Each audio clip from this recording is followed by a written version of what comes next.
ആദി coffee. ചെറിയമ്മ cup നീട്ടിക്കൊണ്ട് പറഞ്ഞതും മീര ഒന്ന് ഞെട്ടിക്കൊണ്ട് ആദിയിൽ നിന്ന് നോട്ടം തിരിച്ചു.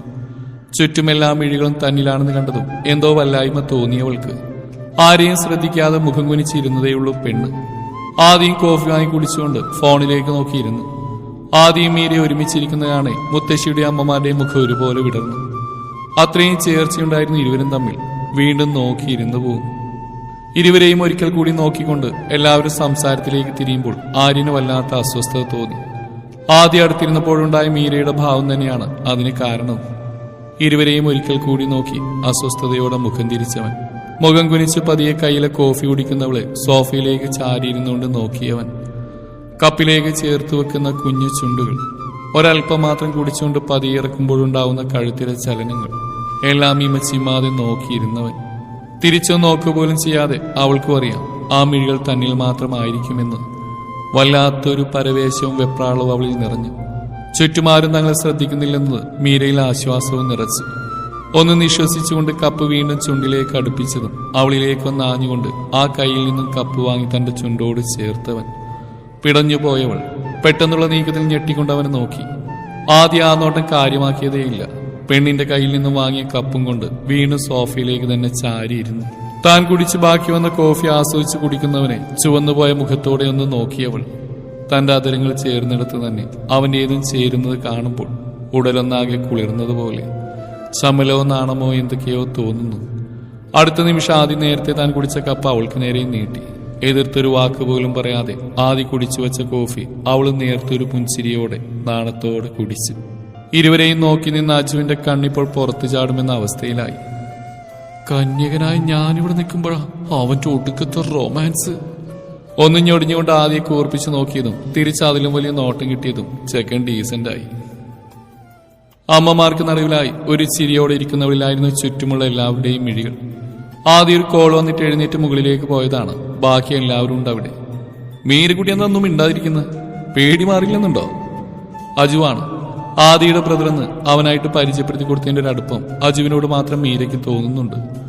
ഒരുപക്ഷെ ശബരിയെ പോലെ എന്നൊരു തോന്നൽ. ബാക്കിയുള്ളവരോടെല്ലാം അടുക്കാനും സംസാരിക്കാനും പോലും ഭയമാണ്. ഒരുപക്ഷെ അനുഭവങ്ങൾ അവളെ പഠിപ്പിച്ച പാഠം അതായതുകൊണ്ടാവാം.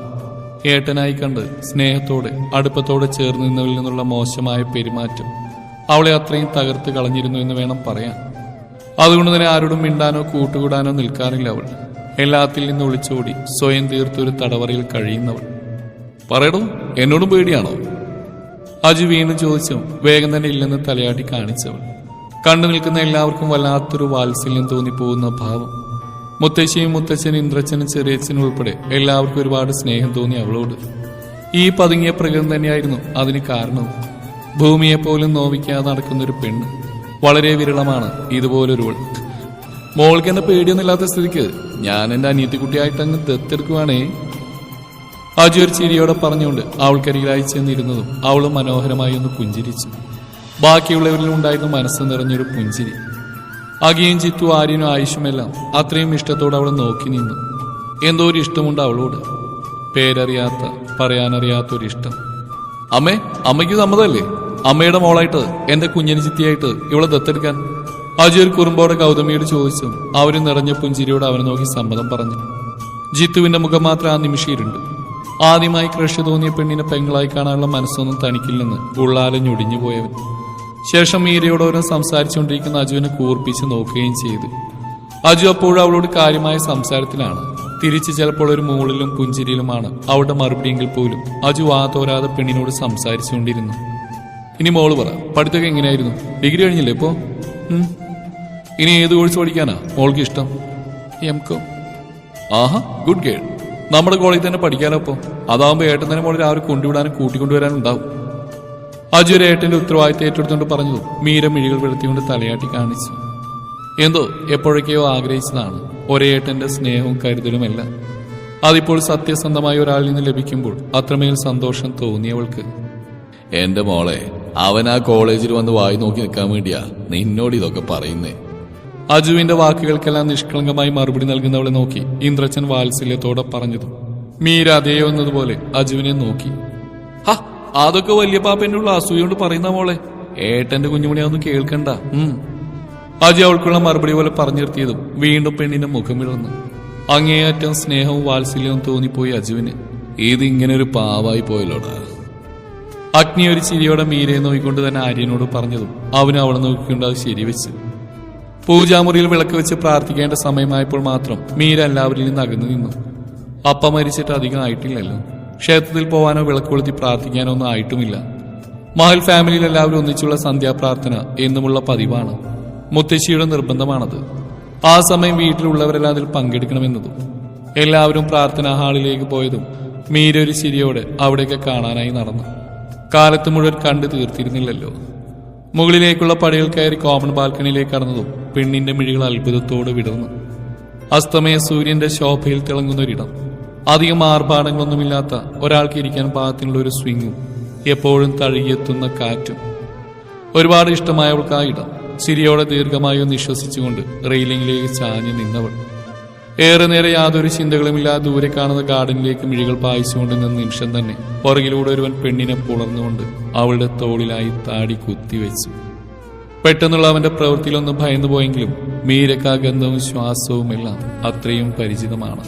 തന്റെ പ്രാണനിൽ വായുവിനോടൊപ്പം കലർന്നുപോയ അവന്റെ ഗന്ധം. ആദ്യമായിട്ടെന്റെ കിളിക്കുഞ്ഞ് ഇവിടെ നിൽക്കുവാണോ? പതിയെ കാതിലായി ചുംബിച്ചു നുണഞ്ഞുകൊണ്ട് അവൻ ചോദിച്ചതും മീരയുടെ ഉടലാകെ ഒരു വിറയൽ പാഞ്ഞു. കൈകൾ തന്നെ പൊതിഞ്ഞു പിടിച്ച് അവന്റെ ബലിഷ്ഠമായ കൈക്കുമുകളിലായി മുറുകി. അപ്പു, ആദ്യ വിളിച്ചതും അത്രയും നേർത്തുപോയിരുന്നു ആ ശബ്ദം. എനിക്ക് നിന്നെ വേണം അപ്പു. ഹൃദയം തുളച്ചു കയറുന്നവന്റെ വാക്കുകൾ. ശരീരത്തിലെ രോമങ്ങളൊന്നാകെ എഴുന്നേറ്റ് നിന്നു. എത്ര ആഗ്രഹിക്കുന്നുണ്ട് ഞാനെന്നോ. ഞാനും എൻ്റെ അപ്പവും മാത്രം ഇതുപോലെ എപ്പോഴും ചേർന്ന് നിന്നു. ഒരുപാട് പ്രണയിച്ച് മരണത്തിൽ പോലും നമ്മൾ ഒന്നിച്ച്. ശ്വാസമെടുക്കാൻ പോലും ആവാതെ അവന്റെ കൈക്കുള്ളിൽ ഒതുങ്ങി നിന്നവൾ. പറയുന്ന വാക്കുകൾ അത്രയും തന്നെ തളർത്തുന്നു. തന്റെ ഉടലിനൊരു തൂവലിന്റെ ഭാരം പോലും ഇല്ലാത്ത പോലെ ഉള്ളിൽ പൊതിഞ്ഞു വെച്ച പ്രണയം മുഴുവനും അതിന്റെ അവകാശയിലേക്ക് കുതിച്ചൊഴുകാൻ വെമ്പൽ കൊള്ളുന്നത് പോലെ. ഇനിയും വയ്യപ്പൂ, നീലാതെ പറ്റുന്നില്ലടി.